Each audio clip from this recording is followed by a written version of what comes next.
আজকে আমি আপনাদের সামনে এই দারুণ স্বাদের চাপিলা মাছের রেসিপিটা নিয়ে চলে আসলাম। ভিডিওটা শেষ পর্যন্ত দেখার জন্য অনুরোধ রইল।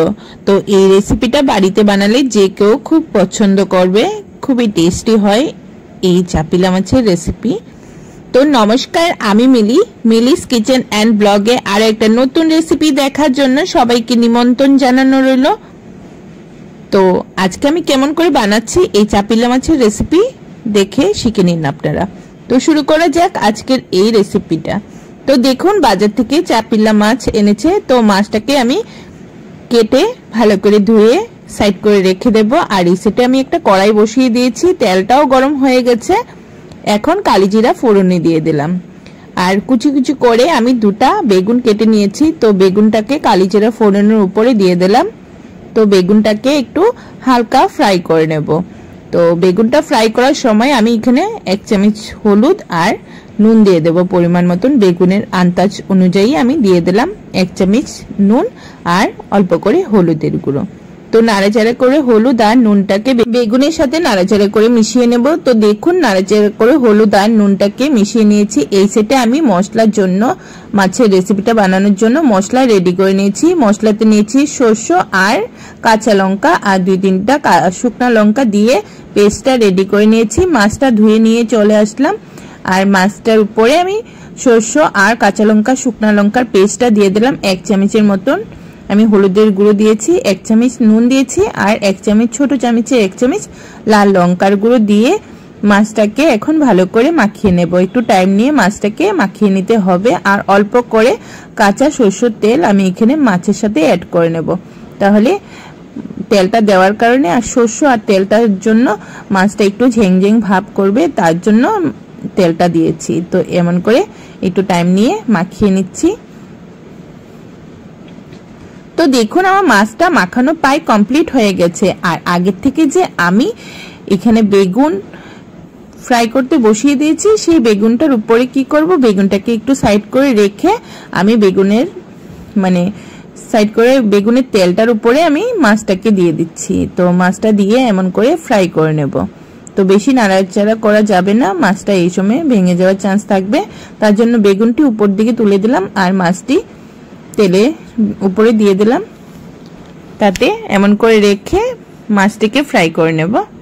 তো এখন এই পিঠটা ফ্রাই হয়ে গেছে। এখন কড়াইটা ধরে আমি এমন হালকা হাতে উল্টা পাল্টা করে নিচ্ছি। নাড়াচাড়া করিনি, কড়াইটা ধরে এমন করে উই পিঠ করে দিয়েছি।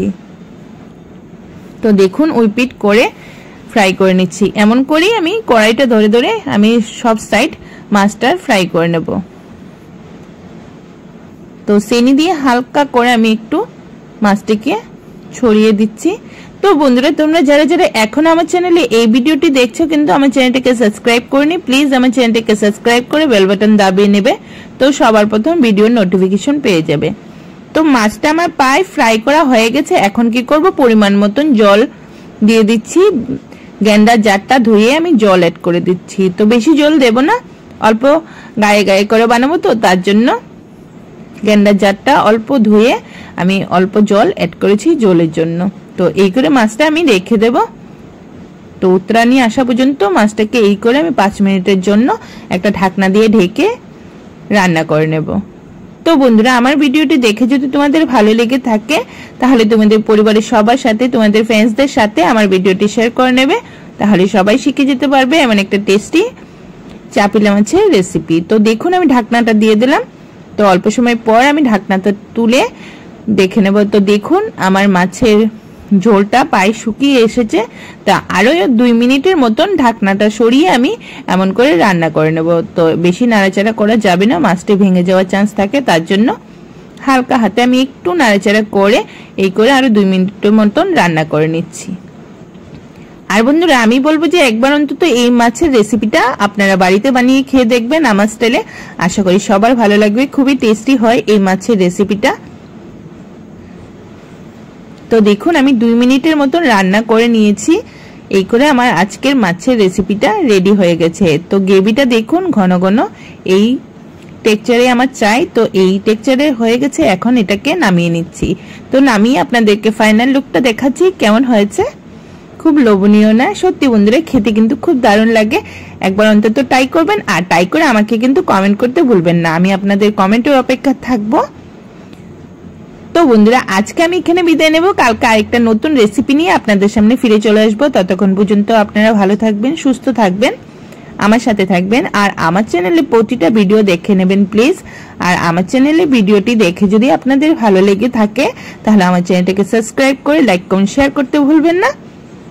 আর বন্ধুরা এই গরমে কিন্তু আপনারা আপনাদের শরীরের খেয়াল রাখবেন। গরমে সবার ঘরে ঘরে জ্বর আসছে, আর সবাই ঘরে ঘরে খুবই অসুস্থ হচ্ছে, তার জন্য শরীরের খেয়াল রেখেই আপনারা ভালো করে থাকবেন।